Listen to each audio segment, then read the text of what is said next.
జగన్కి ప్రతిపక్ష హోదా వస్తుందా?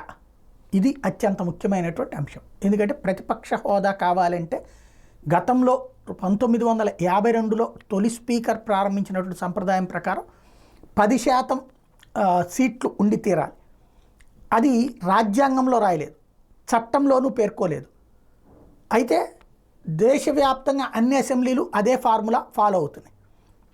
శాసనసభలు అట్లాగే శాసన మండళ్ళు అట్లాగే లోక్సభ రాజ్యసభలో అదే ఫార్ములా అనుసరిస్తున్నారు. అందుకే కాంగ్రెస్ క్రిందటిసారి ఆ అవకాశం ఇలా కాంగ్రెస్ ఫ్లోర్ లీడర్గా ఉన్నారు తప్పించి అప్పుడు ప్రతిపక్ష స్థానం ఇవ్వలేదు. ఈ దఫా రాహుల్ గాంధీకి వచ్చింది, గత 2 టర్మ్లు కూడా వాళ్ళకి రాలేదు.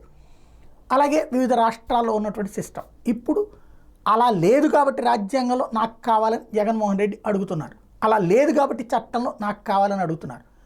దాంతోపాటుగా ఏదైతే ప్రధానంగా జీతాల చెల్లింపులకు సంబంధించి ఉన్నటువంటి చట్టం ఉందో, AP payment of salaries and pensions removal of disqualification చట్టంలో ప్రతిపక్ష నేత పదవి గురించి రాశారు. దాంట్లో ఎవరు ప్రతిపక్షం అయితే వాళ్ళని రాశారు. నా పార్టీకి వచ్చిన సీటు నా హోదా ఈ చట్టంలోని సెక్షన్ 12(b)కి అనుగుణంగా ఉంది కాబట్టి ఈ చట్టం కల్పించిన అధికారాలను సాధించుకునేందుకు నేను హైకోర్టుకు వచ్చానని చెప్పారు. మరి కోర్టు ఏం చెప్తుందో చూడాలి.